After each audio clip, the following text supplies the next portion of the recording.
So what is email marketing? Email marketing at its core is pretty straightforward. It's the use of email messages sent to a list of subscribers to advertise or promote brands, products, offers, events, or pretty much anything you want. Now that core definition of email marketing may be simple, but email marketing has come a long way in recent years, and there's actually quite a bit more to it today. We'll be discussing those advances later in this guide, but first, let's go over why you need email marketing in your business. The need for email marketing is one of those things you just can't argue with because the numbers are just too clear and astounding to ignore. According to a report by DMA, the average return on investment for email marketing these days is $38 for every $1 spent. And 80% of business professionals report growth in customer acquisition and retention resulting from email marketing. There's nothing else like it. Not even social media comes close. Leads are twice as likely to opt into your email list than they are to engage with your business on Facebook. And if you thought social media and search engines were the key to growing your business, think again. Email conversion rates are higher than both search and social combined. This should come as no surprise, really. Consumers have repeatedly insisted that they like getting promotional messages via email. Over 70% of consumers say email is their preferred channel for business communication, and 60% even say they want to receive your marketing emails weekly or more often.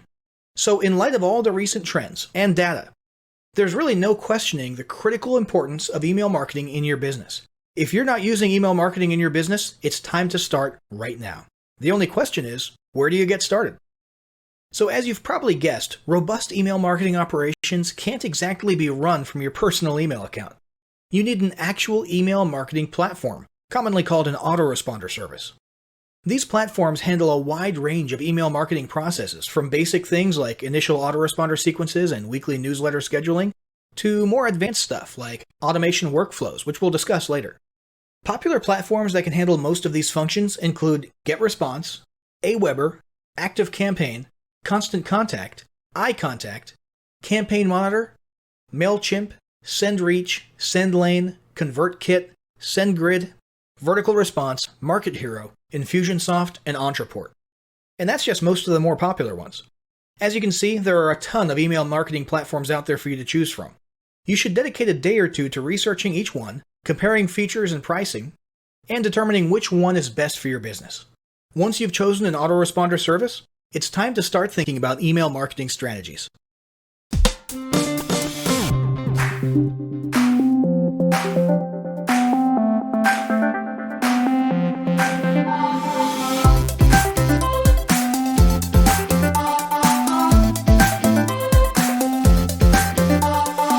There are a number of ways to leverage email marketing for your business. These range from super basic to super advanced, and everything in between. Let's start by differentiating between the two main types of email marketing messages. First up, newsletters. Newsletters are one of the oldest types of marketing models, both in the case of print mail and email. Basically, you send out broadcasts to your list in real time to notify them of offers, promotions, events, and any kind of updates. By real time, we mean specific dates on a calendar rather than X number of days after subscribing.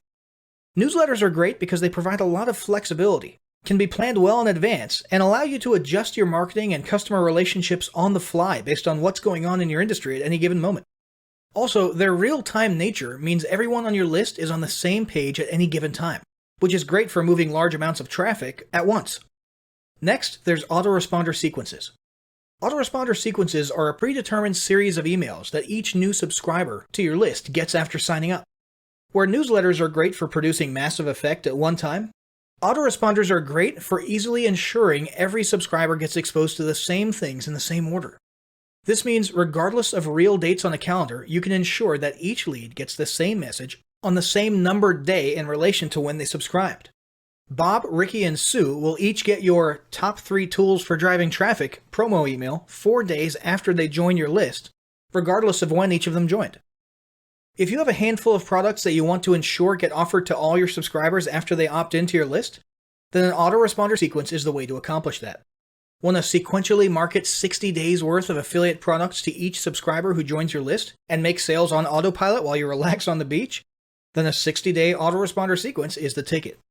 Welcome sequences, indoctrination sequences, webinar follow-ups, whitelisting instructions. These are all things you'd use autoresponder messages for.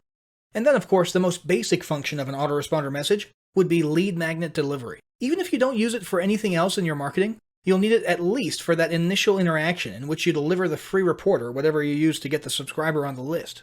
Now let's talk about combining them.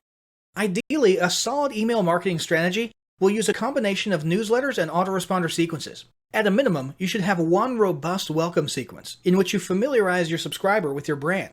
Instruct them to whitelist your email address and follow you on social. Share your most popular helpful content and anything else you think would help your business and your subscribers.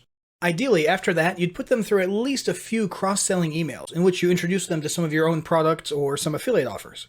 For example, a What We Use series might be a good way to help them by showcasing the tools you use in your business and earn some commissions at the same time if they decide to try those tools too. Once your autoresponder sequences are done, then it makes sense to drop your subscribers into a general pool of contacts who will simply receive your real-time newsletters from that point on. Now let's talk about frequency. A lot can be said about email marketing frequency. It's an area that divides marketers quite a bit. Generally, there are two opposing schools of thought, plus a sort of middle ground position. Firstly, there's the churn and burn approach. This strategy basically means you mail your list very aggressively at least daily, possibly several times a day, promoting affiliate products, usually current product launches, focusing on hard pitches, and using things like scarcity tactics to get as many sales as possible. There's no question this will get you sales, but it can also kill your brand image, and it's almost guaranteed to wear down your list quickly. The other approach is to mail less than daily, maybe even just 1 or 2 times per week, and to ensure you're not always selling something, but instead making it a point to send out useful, free content regularly. This would help set your brand apart and increase goodwill, but there's just one problem.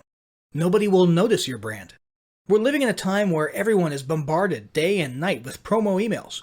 If you're mailing so infrequently, there's a good chance you'll get lost in the ocean of competitor emails and not get noticed at all. Then there's the middle ground. The middle ground approach acknowledges, on the one hand, that churn and burn is basically brand suicide. On the other hand, it also acknowledges that the once or twice a week approach will leave you largely unnoticed, possibly completely forgotten, and doesn't generate much revenue. The middle ground, then, is to mail once daily on average, with some exceptions being made sparingly for genuinely important scarcity-type events or promotions that might require 2 emails in one day. These mailings, however, should not all be sales promotions. A reasonable mix of hard sales, free useful content, and a hybrid useful content with a subtle soft sales pitch should be used. Ultimately, the appropriate frequency for mailing will depend a lot on your industry and your audience, but keep that general middle ground principle in mind when determining the right mailing plan for your business. Next, let's talk about upselling and cross-selling. Probably one of the most obvious and financially rewarding aspects of email marketing is upselling or cross-selling. Typically, upselling means immediately offering a relevant product or service after the purchase of another product. The keywords there are immediate and relevant. In the digital world, this usually happens automatically as a buyer of a front-end product is then immediately forwarded to the next product in a sales funnel. But this can also be accomplished via email marketing by simply reminding buyers of the upsell and re-inviting them to buy it if they hadn't already. This means you'd want to set up your post-purchase autoresponder sequence, typically part of your welcome sequence, to include at least one email with a link to that upsell, along with a restatement of the reasons that person should purchase it. Cross-selling, on the other hand, can happen at any time later in the customer relationship, and does not need to involve products that are directly relevant, although some level of relevance would likely help. An example of cross-selling might be as follows. A customer or client purchases your CRM software. After 2 or 3 months of enjoying the software and maintaining a positive relationship with your business, you then invite them to look at your support desk software or your project management software. The offer happened later in the relationship and it was not directly relevant to CRM. Well, the support desk one was a little bit related, but you get the idea. Now let's talk about affiliate marketing. It's important to note that although upselling and cross-selling typically bring to mind your own products, that doesn't have to be the case. You can just as easily promote other businesses' offers and get paid affiliate commissions for the referrals. In fact, the majority of email marketers in the internet marketing niche do this almost exclusively. If you are a business with only 1 or 2 products of your own to offer, then affiliate marketing is likely the best way to make email marketing profitable for you. You can either approach other businesses or individuals directly for affiliate agreements, or you can use one of the many networks or marketplaces out there that are specifically designed to facilitate these relationships in a somewhat automated fashion. For digital products, for example, you might simply browse marketplaces like JVZoo, ClickBank, or Warrior Plus, and request an affiliate link for any offers you think might be useful for your customers. For physical goods, you might have a look at a network like Commission Junction. or even major online giants like Amazon.com or Walmart.com. The key with affiliate marketing is to ensure the products are genuinely useful for your customers and to pitch them in a way that does not seem spammy. Now let's talk about advanced strategies. In recent years, email marketing has grown more complex and advanced. While you can still choose to focus only on the basic approaches revealed above, you may want to consider some of the more recent developments like automation. Email marketing automation refers not simply to using an autoresponder sequence, but using a series of tools, triggers, integrations, and if this then that or IFTTT rules to create complex marketing processes and workflows that adapt themselves automatically to individual customers. This means you can create a workflow that not only sends a series of welcome or indoctrination messages to a new lead, but also automatically resends each message if the lead has not opened them after a certain period of time. You can then send leads through completely different automated sequences based on the actions they took or failed to take. Did they click a link but not buy a product? Send them a message literally asking why they clicked but didn't buy and restating some of the product benefits or offering a discount. Did they attend a webinar but leave before the halfway point? Send a follow-up acknowledging that they left and offering a link to a replay. All of this would be done automatically by an automation system, which most, if not all, major autoresponder platforms offer these days.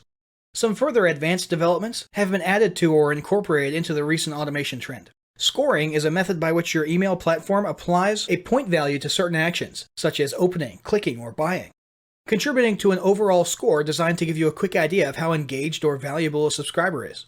Tagging is another development and allows you a way of segmenting or distinguishing subscribers based on their behavior. For example, the tag attended webinar could be applied to webinar attendees. This then allows you to take actions towards only specific groups who have been tagged with a certain tag. Both tagging and scoring can be incorporated into your automation workflows. For example, an automation could be created in which anyone tagged as a webinar attendee would be sent a promotional sequence offering products related to the topic covered in the webinar. And anyone who hasn't opened your last 10 emails and therefore drops below a certain scoring threshold could automatically be sent into a re-engagement sequence designed to get them opening your emails again. Finally, the ability of most automation platforms to utilize tracking pixels, as in the did they buy example above, as well as to integrate with other services, as in the webinar abandoner example above, makes the possibilities with email automation nearly endless. Now that you have an idea of how to shape your email marketing strategy, you want to ensure every message you send is optimized to the max.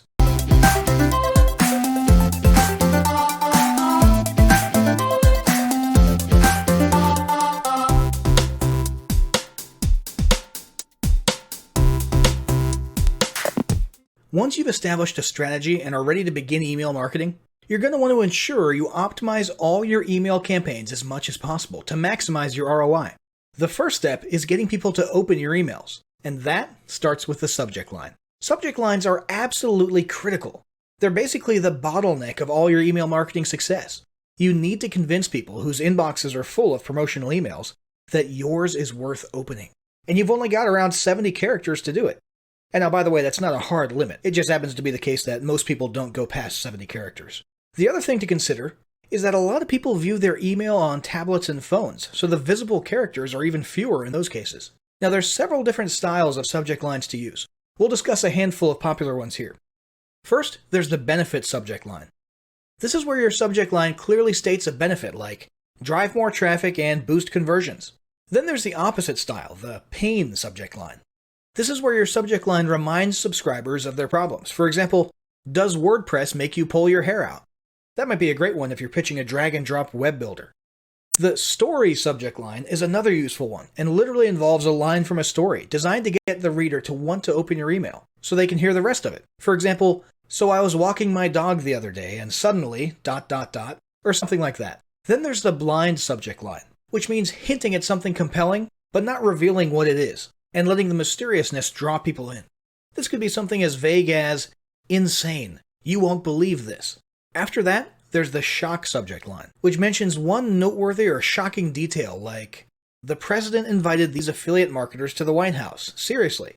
And finally, there's the scarcity approach, which makes a person fearful of losing out, such as, warning, discount ends in 30 minutes, don't pay full price tomorrow. Now let's talk about timing. The timing of your emails can be incredibly important to open rates. Contrary to popular belief, there are no secret, perfect times to send emails that a group of gurus somewhere knows about but keeps to themselves. As cliché as the phrase "it depends" may sound, It truly and genuinely does depend on your list.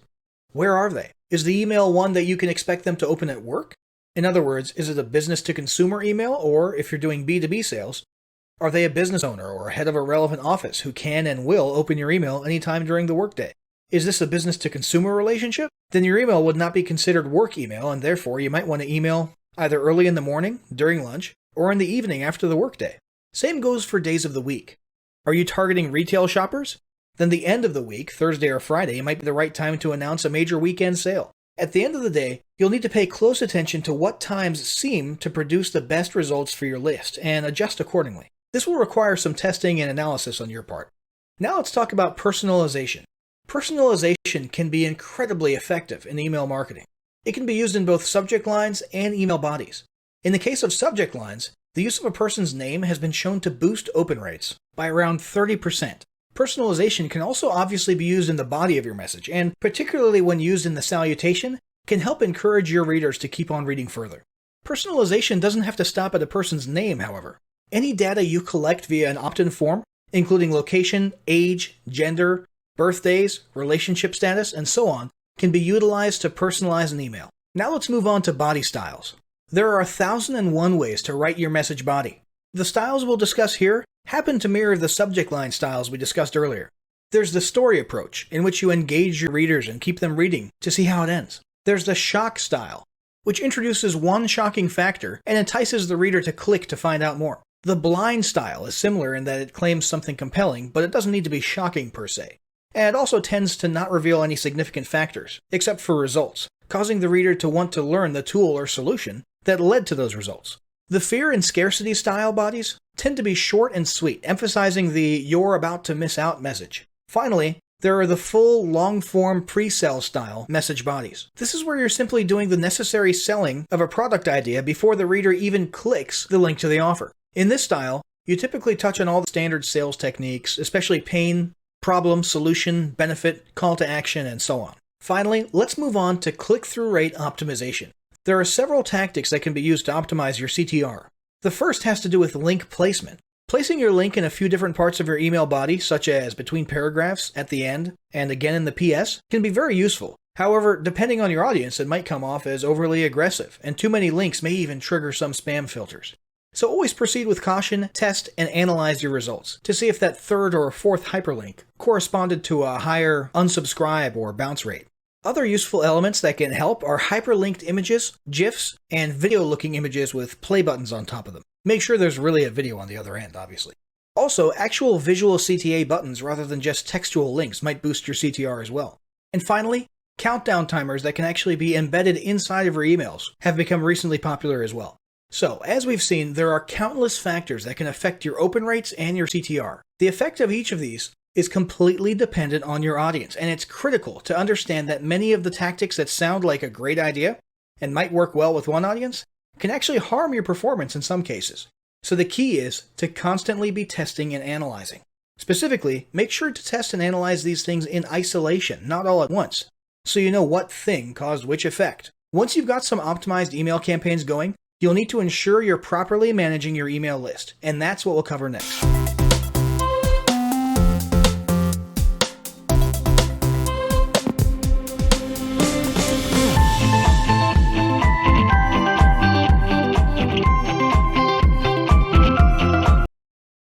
Practicing good email list maintenance is critical to keeping your deliverability up, as well as keeping a happy, healthy list overall.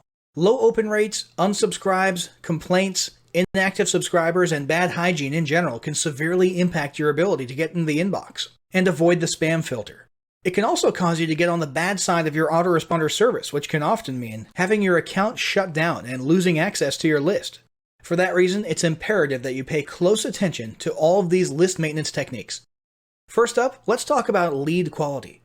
The very first step in maintaining a healthy list is ensuring your leads are high quality to begin with. Studies have shown that up to 30% of contact info entered into opt-in forms is bogus.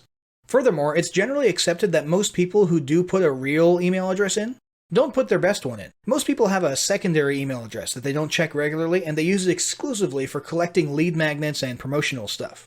To maintain a healthy list and good email marketing stats, it's important that you try to make your leads as high quality as possible.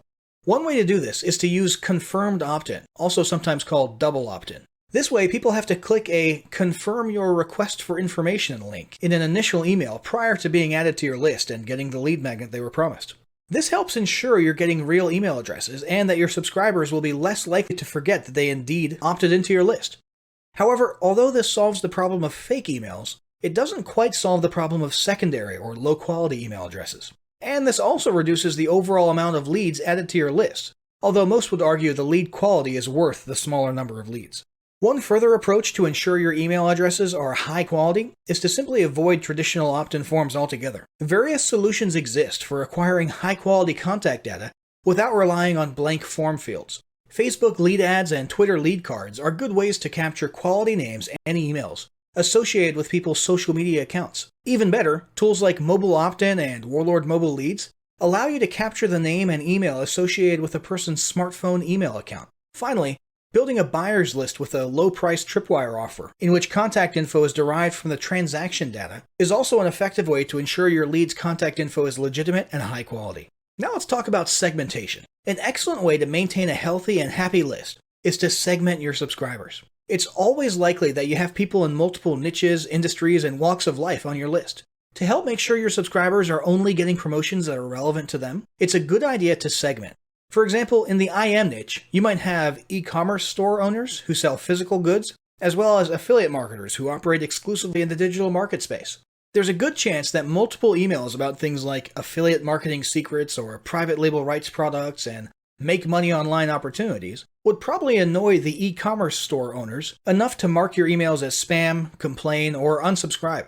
This hurts your list health and deliverability. If at all possible, you should try to segment your list at the very beginning by having certain form fields that identify industries at the time of the opt-in, or by sending out surveys and so on later on. Now let's move on to list hygiene. Trimming the fat and maintaining a lean, clean, and gauged list can do wonders for your deliverability. The easiest and most hands-free way to do this is to ensure it is super easy for your subscribers to unsubscribe. If someone doesn't want to be on your list, then you shouldn't want them there either. Ensure that you have a clear and visible unsubscribe option in the header or the footer of your emails. This ensures you don't have a bunch of resentful people on your list who ignore your emails, which also hurts deliverability, and reduces the amount of people who feel the need to complain or hit the spam button, which, big surprise, also hurts deliverability. Another, more manual way to clean your list is to get rid of disengaged followers yourself. If you have certain subscribers who haven't opened any of your emails in the last few months, delete them. Or at least start them on a re-engagement campaign where you try to get them opening your emails and reintroduced to your brand. If you're using an advanced feature like scoring, then you can automatically have a subscriber who falls below a certain score be removed from your list. This will increase your open rate percentage and improve the overall health of your list. So, you've learned enough here to get your email marketing campaigns off the ground and be a step ahead of the competition. But it doesn't mean anything if you end up not taking action. That's why it's critical that you start implementing the battle plan below right away. Step 1, test, compare, and choose an autoresponder that works for your business. Step 2, sit down and brainstorm or research a list of products and services that you can either offer yourself or promote as an affiliate with email marketing. Step 3, draft up an email marketing plan consisting of autoresponder sequences, newsletter broadcasts, and any advanced features like automation and so on if you feel comfortable with them. Step 4, once your email marketing apparatus is up and running, start implementing and testing various subject and body styles in order to optimize your campaign performance. Step 5, develop a monthly hygiene plan for keeping your list healthy and well maintained.